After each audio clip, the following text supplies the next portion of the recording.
இயேசுவுக்கே புகழ். இன்று நம்முடைய தியானத்தின் 22வது நாள். இன்றைய தியான சிந்தனைகள் அனைத்தையும் கடவுளுடைய பாதத்தில் வைத்து ஒரு ஜெபத்தோடு நாம் தொடங்குவோம். ஜெபிப்போமாக. எங்களை ஒவ்வொரு நாளும் பாதுகாத்து வழிநடத்தி வரும் அன்பு தந்தையே இறைவா, உம்முடைய இந்த வார்த்தைகளில் நாங்கள் வியப்புக்குரிய அனைத்தையும் பார்க்கும்படி எங்கள் கண்களை பிரகாசித்தரலும். உம்முடைய வார்த்தையை தெளிவாக கேட்கும்படி எங்கள் காதுகளை திறந்தரலும். உம்முடைய வார்த்தையை நாங்கள் சரியான விதத்தில் புரிந்து கொள்ளும்படி எங்கள் உள்ளங்களை திறந்தரலும். இந்த மன்றாட்டுகளெல்லாம் எங்கள் ஆண்டவராகிய கிறிஸ்து வழியாக உம்மை மன்றாடுகிறோம். ஆமென். இறையேசுவில் அன்பார்ந்த சகோதர சகோதரிகளே, நாம் நம்முடைய தியானத்தின் நம்முடைய அந்த கடிதத்தின் 4வது பகுதியில் இருக்கிறோம். தியானத்தின் 4வது பகுதி அல்ல, பவுலடிகளார் ரோமிற்கு எழுதிய திருமுகத்தின் அந்த எழுதிய கடிதத்தின் 4வது பகுதி. இது மிக முக்கியமான பகுதி என்று சொன்னேன். ஏன்னா, எவ்வாறு நாம் தூய்மையான ஒரு வாழ்க்கை வாழ முடியும் என்பதை இங்கே கடவுள் காட்டுகிறார். நிறைய பேர் இன்னைக்கு ரொம்ப கஷ்டப்படுறாங்க. எப்படி நான் ஒரு பரிசுத்தமான வாழ்க்கை வாழ்வது? எனக்கு ஆசையாக இருக்குது, ஆனால் என்னால் முடியலையே. எனக்கு தூய்மையாக வாழணும்னு ஆசை, எனக்கு விருப்பம்லாம் இருக்குது, ஆனால் என்னால் முடியலையே. அந்த கேள்விக்கு ஒரு பதில் தாங்க இந்த பகுதி. இந்த பகுதி எங்கிருந்து ஆரம்பித்து எங்கே முடியுது? ரோமிற்கு எழுதிய திருமுகம் 6வது அதிகாரத்தில் ஆரம்பித்து 8வது அதிகாரத்தில் போய் முடியுது. இந்த 3 அதிகாரங்கள் மிக முக்கியமானது. இப்போ நம்ம எங்கே இருக்கோம்? 8வது அதிகாரத்தில் இருக்கிறோம். இது மிகவும் முக்கியமான ஒரு அதிகாரம். இந்த கடிதத்தின் உச்ச கட்டம் என்று கூட சொல்லலாம். ஏன்? ஒரே ஒரு காரணம், இது தூய ஆவியானவரை அடிப்படையாக கொண்டுள்ள ஒரு அதிகாரம்.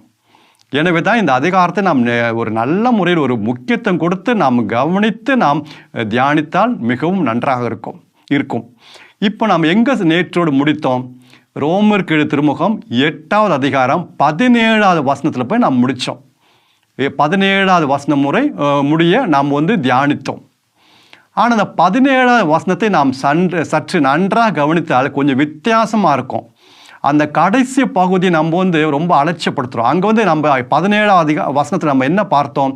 நாம் கடவுளுடைய மக்கள் என்பதால் கடவுளுடைய உரிமை பேருக்கு நாம் உரிமை உடையவர்கள். கடவுளுடைய எல்லா சொத்துக்கும் நமக்கு உரிமை உண்டு. ஏன்னா நாம் கடவுளுடைய மக்கள், பிள்ளைகள். அது கேட்கும்போது ரொம்ப சந்தோஷமாக இருக்குல்ல. எல்லாம் அதை மட்டும் தான் பிடிச்சிக்கிறாங்க தவிர அந்த 17வது வசனத்தில் 2வது பகுதியை பார்க்க மாட்டுறாங்க. 17வது வசனத்தை நல்லா முழுமையாக பார்த்தா தான் அர்த்தம் புரியும். இல்லைன்னா எல்லாம் இந்த ஃபஸ்ட்டு ஹாஃப் மொதல் பகுதியை மட்டும் வச்சுட்டு எனக்கு எல்லாம் உரிமை இருக்குது, நான் கடவுளுடைய மக்கள், அவருடைய உரிமைக்கு எனக்கு அவருடைய சொத்துக்கு எனக்கு உரிமை இருக்குது, இது என்னுடைய பிறப்புரிமை, கிறிஸ்தவன் என்ற ஒரு பிறப்புரிமை. என்னங்க பிறப்புரிமை? என்ன சரியாக பாருங்க. அங்கே அந்த வசனம் என்ன சொல்லுது? 2வது பகுதியில் நாம் கிறிஸ்துவின் பங்காளிகள். 17வது வசனம் கடைசி பகுதி, நாம் கிறிஸ்துவின் பங்காளிகள், கிறிஸ்துவின் துன்பங்களில் நாம் பங்கு பெற வேண்டும். இது தேவைன்னா பங்கு பெறலாம், இல்லைன்னா இல்லை, அப்படி இல்லை. கிறிஸ்துவின் துன்பங்களில் நாம் பங்கு பெற வேண்டும். அப்பொழுது பார்த்தீங்களா, அப்பொழுது கிறிஸ்துவின் மாட்சியில் நாம் பங்கு பெறுவோம். கிறிஸ்துவின் மாட்சியில் பங்கு பெறுவோம். அப்போ அந்த உரிமைனா எதை குறித்து கடவுள் அங்கே சொல்கிறாரு? கிறிஸ்துவுடைய மாட்சி, த க்ளோரி ஆஃப் கிரைஸ்ட். அதில் நாம் பங்கு பெற நமக்கு எல்லா உரிமை இருக்கான். நம்ம என்ன சொல்கிறோம்? எனக்கு கடவுளுடைய மக்கள் என்பதால் எங்களுக்கு வேலை தர பெற்றுக்கொள்ள உரிமை இருக்குது, இந்த வியாதி குணமாக உரிமை இருக்குது. நல்லது, ஜெபிங்க, வியாதி குணமாக ஜெபிங்க. ஆனால் உரிமை பற்றி கடவுள் சொல்லும்போது அந்த உரிமையே இல்லை. இது கடவுளுடைய விருப்பமானார் குணமாக்குவார், இல்லைன்னா இல்லை. ஆனால் ஜெபிக்கணும், கடவுளுடைய விருப்பத்தை விட்டு கொடுக்கணும். எல்லாம் ஜெபிங்க. வேலை இல்லைன்னா வேலைக்காக கடவுள்கிட்ட ஜெபிங்க. ஆனால் உரிமைங்கிறது என்ன? அது அல்ல. உரிமைங்கிறது நாம் ஒரு நாள் கிறிஸ்துவின் மாட்சியில் பங்கு பெறுவோம் என்ற ஒரு நம்பிக்கை. அதுதான் நம்முடைய உரிமை, பங்கு பெறுவோம். அப்போ எப்படி பங்கு பெறுவோம்? என்ன கண்டிஷன், நிபந்தனை என்ன? அந்த உரிமை கிடைக்க என்ன நிபந்தனை?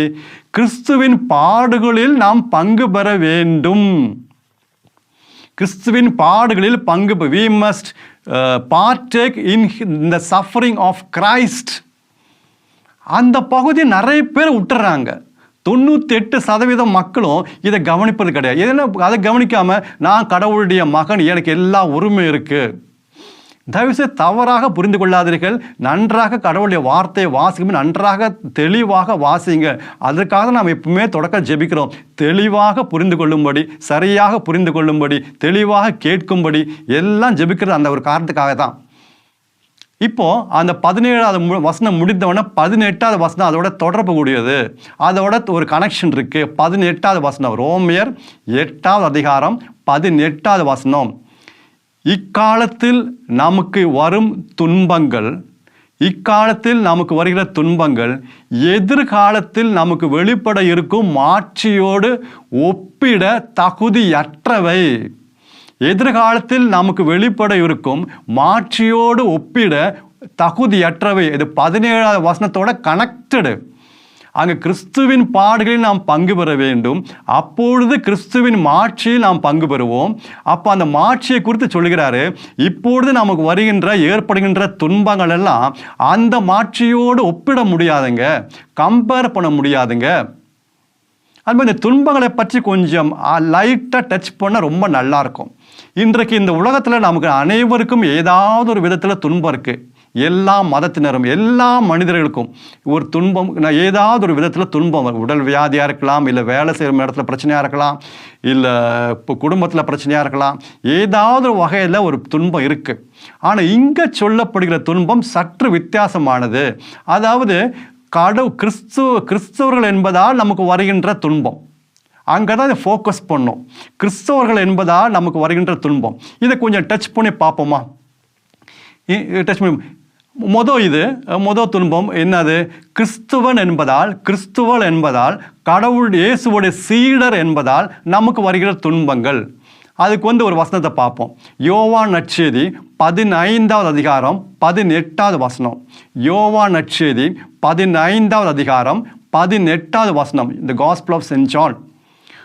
உலகம் உங்களை பகைக்கிறது என்றால் அது முதலில் என்னை பகைத்தது. The world will hate you because it hated me first. அது முதலில் என்னை பகைத்தது. உலகத்தில் மக்கள் எல்லாரும் உலகம் பகைக்காது. நாம் கிறிஸ்துவலா என்பதால் நம்மை உலகம் பகைத்தது. கிறிஸ்துவையும் அது பகைத்தது. கிறிஸ்துவையும் அது பகைத்தது. அப்போ கிறிஸ்தவர்கள் என்பதால், கிறிஸ்தவன் என்பதால், கிறிஸ்தவள் என்பதால் இந்த உலகத்தில் நமக்கு ஒரு துன்பம் உண்டு. உலகம் நம்மளை பகைக்கும். It will had. வேலை செய்கிற இடத்துலாலும் சரி, மற்ற அக்கம் பக்கத்தில் இருந்தாலும் சரி, எல்லா இடத்துலையும் உலகம் நம்மளை பகைக்கும். ஏன்னா கிறிஸ்தவன் என்பதால் அது அவங்களுக்கு பிடிக்காது. ஏன்னா நம்ம உலகத்தோடு நம்ம ஒட்டி போகிறது கிடையாது. அதனால தான், வேற ஒன்றும் இல்லை. உலகத்தோடு சேர்ந்து போனால் நம்மளை கட்டி பிடிக்கும் உலகம். நம்ம உலகத்தோடு ஒட்டி போவது கிடையாது. உலகத்தை நம்ம உலகத்தோடு சேர்ந்து போவது கிடையாது. அதனால நம்மை பகைக்கிறது, நம்மளை ஒதுக்குகிறது. ரைட்டு. அது இதோட சேர்ந்து இன்னொரு வசனம் கூட பார்த்துக்கலாம். யோவான் நற்செய்தி 16வது அதிகாரம் 33வது வசனம். யோவான் நற்செய்தி 16வது அதிகாரம் 33வது வசனம். அது என்ன வசனம்? இந்த உலகில் உங்களுக்கு துன்பம் உண்டு. இது எல்லாத்துக்கும் தெரிஞ்ச வசனம். இந்த உலகில் உங்களுக்கு துன்பம் உண்டு, ஆனால் திடம் கொள்ளுங்கள், நான் உலகத்தை வென்று விட்டேன். இந்த வசனத்தை பலர் எடுத்து என்ன சொல்கிறாங்க, இப்போ எப்படி நினச்சிக்கிறாங்கன்னா, நமக்கு உலகத்துல எல்லாம் துன்பம் இருக்குது, இந்த உலகத்தில் துன்பம் எல்லாத்துக்கும் இருக்குது, அங்கேருந்து உலகத்தில் எல்லாத்துக்கும் துன்பம் என்று சொல்லவில்லை. நம்ம இது லைட்டாக சாதாரணமாக எடுத்துக்கிறோம், சாதாரண அர்த்தத்தில் எடுத்துக்கிறோம். உலகத்தில் பார்த்தீங்கன்னா இயேசுவை சொல்லிட்டாரு இந்த உலகத்தில் துன்பம் இருக்குன்னு. அந்த அர்த்தத்தில் ஏசு சொல்ல, உலகத்தில் துன்பம் இருக்குன்னு சொல்ல. நல்லா அந்த வார்த்தைகளை சரியாக படிக்கணும். இந்த உலகத்தில் உங்களுக்கு துன்பம் உண்டு. உங்களுக்கு சீடர்களை பார்த்து சொல்கிறாரு, உங்களுக்கு துன்பம் உண்டு. இன்றைக்கு நீங்களும் நானும் தான் இயேசுவோட சீடர்கள். உங்களுக்கு துன்பம் உண்டு. அப்போது நீங்கள் என்னை பின்பற்றி நீங்கள் வாழ்ந்தால், என்னுடைய கட்டளைகள் படி நீங்கள் வாழ்ந்தால், நீங்கள் கிறிஸ்துவளாக வாழ்ந்தால், இந்த உலகத்தில் நிச்சயமாக உங்களுக்கு துன்பம் உண்டு. அந்த அர்த்தத்தில் தான் இயேசு சொல்கிறாரு உங்களுக்கு துன்பம் உண்டு. அப்போ நாம் கிறிஸ்துவளாக வாழ்வும்போது இந்த துன்பம் வருகிறது. எல்லாத்துக்கும் வராது. கிறிஸ்தவர்கள் என்று சொல்லிக்கொள்பவர் அனைவருக்கும் இந்த துன்பம் கிடையாது. அதையும் சரியாக புரிந்து கொள்ளுங்கள். எப்பொழுது நாம் உண்மையிலே கிறிஸ்தவ வாழ்க்கை வாழ்கிறோமோ, எப்பொழுது நாம் உண்மையாக கிறிஸ்தவனாக வாழ்கிறோமோ, எப்பொழுது நான் உண்மையிலே கிறிஸ்தவளாக நான் வாழ்கிறேனோ, அப்பொழுது எனக்கு இந்த உலகத்தில் என்ன உண்டு? துன்பம் உண்டு. ஆனால் கவலைப்படாதீங்க, திடம் கொள்ளுங்கள். நான் இந்த உலகத்தை வென்று விட்டேன், ஜெயித்து விட்டேன். I have overcome the world. எவ்வளோ உற்சாகம்! அப்போ அப்படியும் கிறிஸ்தவர்களுக்கு என்ன உண்டு? துன்பம் உண்டு. இரண்டாவது எப்பேற்பட்ட துன்பம் நம்முடைய வாழ்க்கையில் வரலாம்? கடவுள் நம்மை கண்டித்து திருத்தும் பொழுது. ஏன்னா நம்ம கடவுளுடைய யாரு? கடவுளுடைய மக்கள். Very good. நாம் கடவுளுடைய மக்கள், கடவுளுடைய பிள்ளைகள். கடவுளுடைய பிள்ளைகள் தவறு செய்யும்போது கடவுள் நம்மை கண்டித்து திருத்துகிறார். ஒரு வீட்டில் மக்கள் பிள்ளைங்க தப்பு செய்யும்போது அப்பா உண்மையிலேயே அவர்களை கண்டித்து திருத்துவது அப்பாவுடைய கடமை. அப்போ நான் கடவுளுடைய பிள்ளைகள் எனக்கு எல்லா உரிமை உண்டு, உரிமை இதுதான் சொல்கிறோம் தவிர இன்னொன்று மறந்து விடாதீர்கள். கடவுள் நம்முடைய அப்பா என்றால் அவருக்கு நம்மை கண்டித்து திருத்தக்கூடிய அதிகாரமும் உண்டு. இதை பற்றி கொஞ்சம் தெளிவாக வாசிக்கணும்னா, ஆழமாக புரிந்து கொள்ள வேண்டும் என்றால் எபிரேயருக்கு எழுதிய திருமுகம் 12வது அதிகாரம் வசனங்கள் 5 முதல் 7 முடிய. The book of Hebrews. எபிரேயர் 12வது அதிகாரம் வசனங்கள் 5 முதல் 7 முடிய வசனங்கள் நீங்கள் தியானித்து பாருங்கள், நீங்கள் வாசித்து பாருங்கள். ஒரு ஹோம்ஒர்க், வீட்டு பாடம். கடவுள் எப்படி சொந்த தந்தை எப்படி மக்களை திருத்துகிறாரோ அதே போல கடவுள் வானக தந்தை நம்மை திருத்துகிறார். ஏன்னா நம்ம கடவுளுடைய பிள்ளைங்க. அப்போ அப்படியும் சில துன்பங்கள் நமக்கு வர நேரிடுகிறது. ஏன்னா கண்டித்து திருத்துகிறார் இல்லையா? அதாவது நம்ம வழி தவறி போகும்போது அல்லது தவறான வழியில் போகும்போது கடவுள் நம்மை பிடித்து இழுத்து கண்டித்து நேரான வழியில் கொண்டு வருகிறார். அப்போ சில துன்பங்கள் நாம் சந்திக்க வேண்டியது இருக்கும். இறைவாக்கினர் யோனா கடவுளுடைய வார்த்தை கேட்காம வேற எங்கேயோ போயிட்டார். நமக்கு தெரியும் இறைவாக்கினர் யோனா ஆகமும் நமக்கு தெரியும். கடவுள் அவரை நினைவே பட்டணத்திற்கு போச்சினார். அங்கே போய் இறை வார்த்தை போதிக்க சொன்னார், நினைவே மக்கள்கிட்ட போய். ஆனால் யோனா இறைவாக்கினர் அங்கே போல வேற எங்கேயோ போனார். அப்போ கடவுள் அவரை கண்டித்து திருத்த வேண்டாமா? என்ன செஞ்சார்? கடவுள் அவரை மீனுக்குள்ளே சிக்கும்படி செய்தார். ஒரு நிழல், ஒரு அடையாளம். மீன் கூட மாட்டிக்கிட்டார். அதுக்கப்புறம் வெளியே வந்த பிறகு அவர் கரெக்டாக நினைவே மக்கள்கிட்ட போனார். அதே போல் இப்போ நாம் கடவுளுடைய மக்கள் என்பதால் நம்முடைய வானக தந்தை நம்மை கண்டித்து திருத்துகிறார். அப்போ சில துன்பங்கள், சில வேதனைகள் நம்முடைய வாழ்க்கையில் வரலாம். அது எல்லாம் கடவுள் நமக்கு நன்மைக்காக செய்கிறார், எல்லாம் நல்லதுக்காகுங்க. ரெண்டாவது, அப்போ அது ரெண்டாவது தான் அந்த மாதிரி துன்பம் வருகிறது. மூன்றாவது, சில பைபிளை பார்த்தீங்கன்னா வேற மாதிரியும் சில துன்பங்கள் நமக்கு வரலாம். பவுலடிகளாருக்கு வந்த மாதிரி துன்பம் அது கொஞ்சம் வித்தியாசமான துன்பம். அதாவது பவுலடிகளாருக்கு நிறைய வெளிப்பாடு கிடைத்து கொண்டே இருந்தது, நிறைய வெளிப்பாடு. இந்த வெளிப்பாடு கிடைக்க என்ன தானாக என்ன ஆகும்? ஒரு அப்படி பெருமை வந்துடும், ஒரு ஆணவம் வந்துடும், ஒரு அகந்தை, எனக்கு எல்லாம் தெரிகிறது, எனக்கு நிறைய வெளிப்பாடு வருது அப்படின்னு ஒரு பெருமை வரும் இல்லையா? அந்த பெருமை வந்தால் ரொம்ப ஆபத்து. கடவுள் நமக்கு எதிராக மாறி விடுவார். அப்ப கடவுளே பார்த்து என்ன செய்யாரு? இவரை தாழ்த்தணும், ஒரு தாழ்ச்சியோடு இவரை வைத்துக் கொள்ள வேண்டும். அப்ப அவருடைய வாழ்க்கையில ஒரு முள் அனுமதித்தார். ஒரு பிரச்சனை அது எங்க வருது? 2 கொரிந்தியர் 12வது அதிகாரம் 7 - 9 முடிய.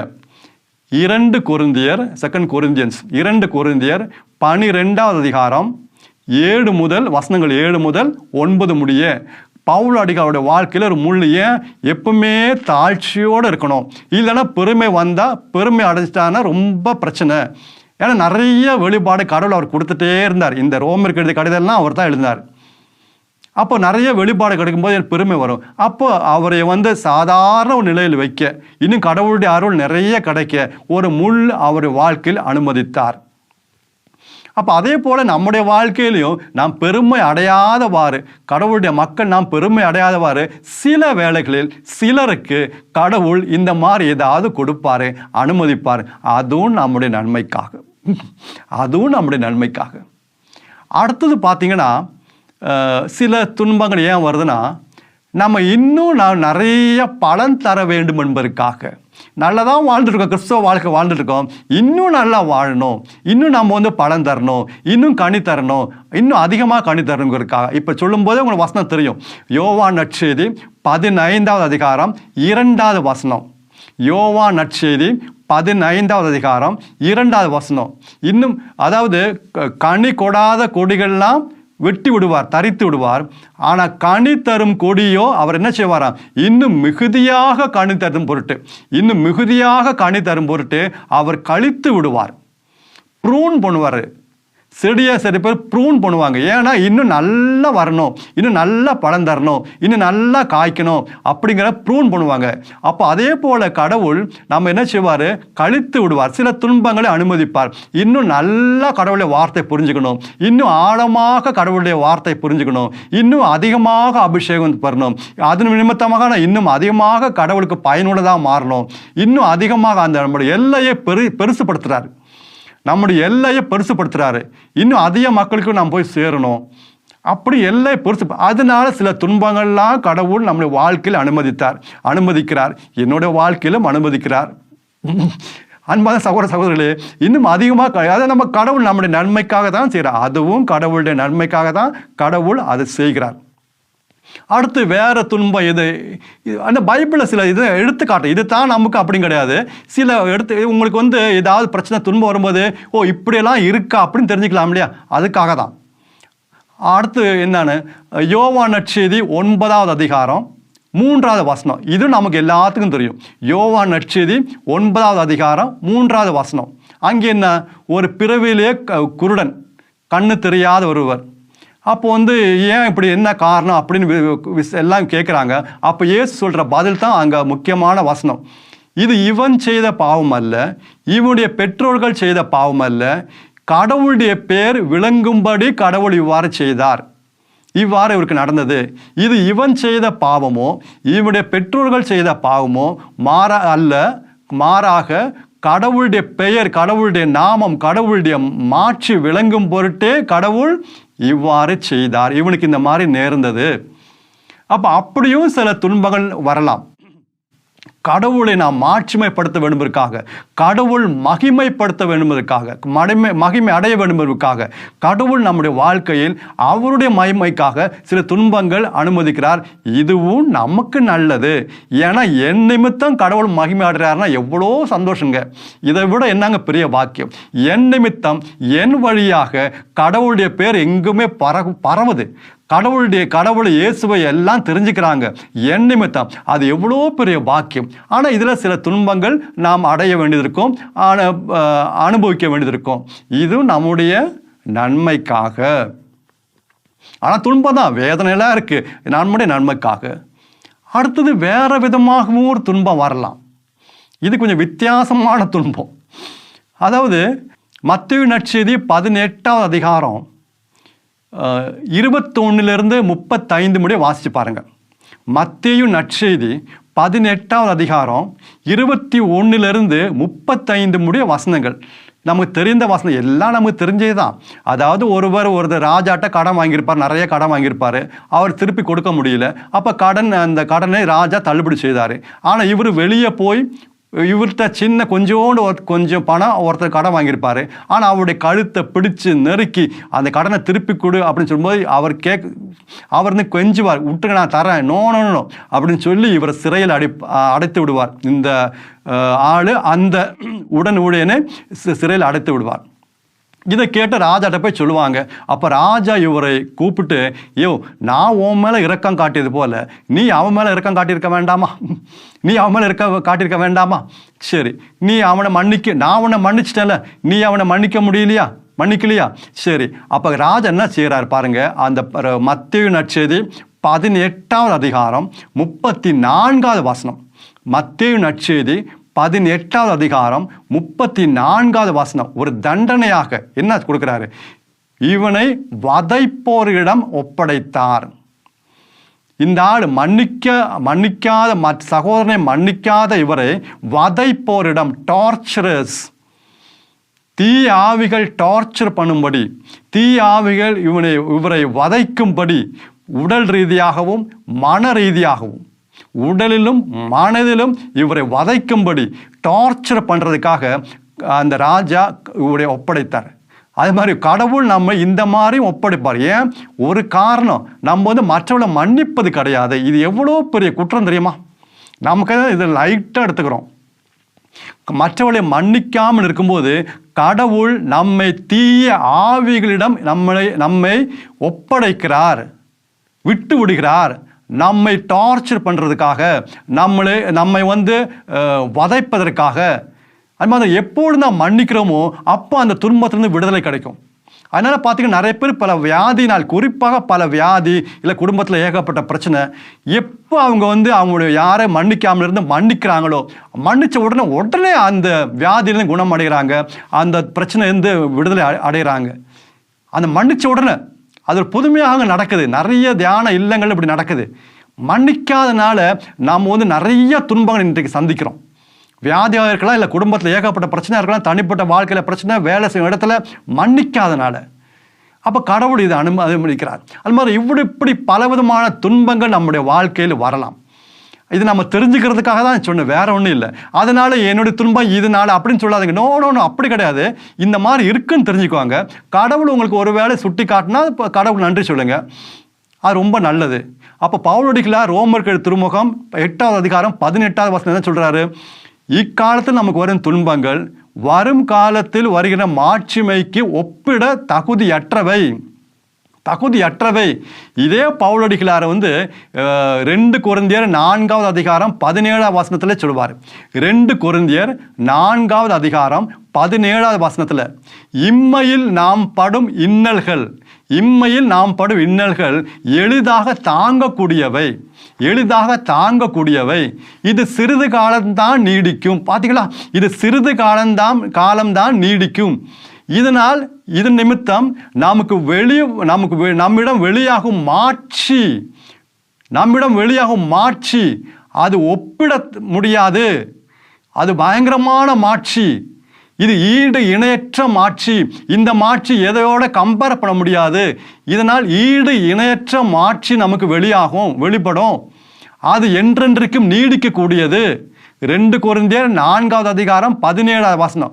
அதனால பவுலடிகளார் எப்படி தன்னுடைய வாழ்க்கையை அமைத்து கொண்டாராம்? 18வது வசனம். 2 கொரிந்தியர் 4வது அதிகாரம் 18வது வசனம். அடுத்த வசனம், எனவே காண்பவை அல்ல காணாதவையே நோக்கி நான் வாழ்கிறேன். பார்க்க முடியாத காரியங்கள் மீது கண்களை வைக்கிறான். எப்படி? இறை வார்த்தையிலிருந்து அவர் பார்த்து. அப்போ எதெல்லாம் நம்ம பார்க்கிறோமோ அதெல்லாம் நிலையற்றவை, டெம்பரரி. எதெல்லாம் நம்ம பார்க்கிறோமோ அதெல்லாம் நிலையற்றவை. காணாதவை நிலையானது. அப்போ நம்ம துன்பங்கள்லாம் வரும்போது நம்மளுடைய கண்களை எங்கே பதிய வைக்கணுமா? அதுக்காக தான் சொன்னேன், எங்கே பதிய வைக்கணுமா? காணாதவையின் மீது பதிய வைக்கணும். எப்படி காணாதவை நாம் பார்க்க முடியும்? இறை வார்த்தையின் வழியாக அந்த காணாதவை நாம் பார்க்க முடியும். தூய் ஆவியாக நம்ம காட்டுகிறார். அதன் மீது கண்களை பதிய வைக்கும்போது இந்த துன்பங்களை எளிதாக நமக்கு தாங்கிக் கொள்ள முடியும். அதுதான் 2 கொரிந்தியர் 4வது அதிகாரம் 17வது வசனம் நம்ம பார்த்த வசனம். இந்த இம்மையில் நமக்கு வருகின்ற இன்னல்கள் எளிதாக தாங்கக்கூடியவை. ஏன்னா பவுலடிகளார் அப்படிதான் வாழ்ந்தாரு. கண்களை எங்க பதிய வச்சாரு? அந்த மாட்சியில பதிய வைத்தாரு, அந்த குளோரியில பதிய வச்சாரு. அப்ப இந்த துன்பங்கள் அன்பான சகோதரர்களே எல்லாம் கடவுள் அனுமதித்தாலும் இது நமக்கு வந்து ஒரு மாட்சியை கொண்டு வரும், மாட்சியில் பங்கு பெற நமக்கு உதவியாக இருக்கிறது. எனவேதான் பவுலடிகளார் சொல்றார், ரோமியர் 8வது அதிகாரம் 17வது வசனம், இக்காலத்தில் நமக்கு ஏற்படுகின்ற துன்பங்கள் எதிர்காலத்தில் நமக்கு வருகின்ற மாட்சியோடு ஒப்பிட தகுதியற்றவை. அன்பார்ந்த சகோதர ஜெபிப்போம். அன்பு தந்தையேவா, எவ்வளவு பெரிய துன்பங்கள் இன்னல்கள் என்னுடைய வாழ்க்கையில் வந்தாலும் அனைத்தையும் தாங்கக்கூடிய சக்தி வல்லமை எனக்கு தாரும். அனைத்தையும் புரிந்து கொள்ளக்கூடிய சக்தி, ஒரு ஞானத்தை எனக்கு தாரும். அந்த துன்பத்திலும் உம்மை விட்டு ஒருபோதும் நீங்காமல், நம்பிக்கை இழக்காமல், புது வாழ்வு வாழ, திடத்துடன் வாழ எனக்கு உதவி செய்யும் அப்பா என்று ஜெபிப்பீர்களா? நிச்சயமா நம்முடைய ஜெபத்தை கடவுள் கேட்டு பதிலளிப்பார். ஏன் தெரியுமா? ஏனெனில் இதுவே தகுந்த காலம்.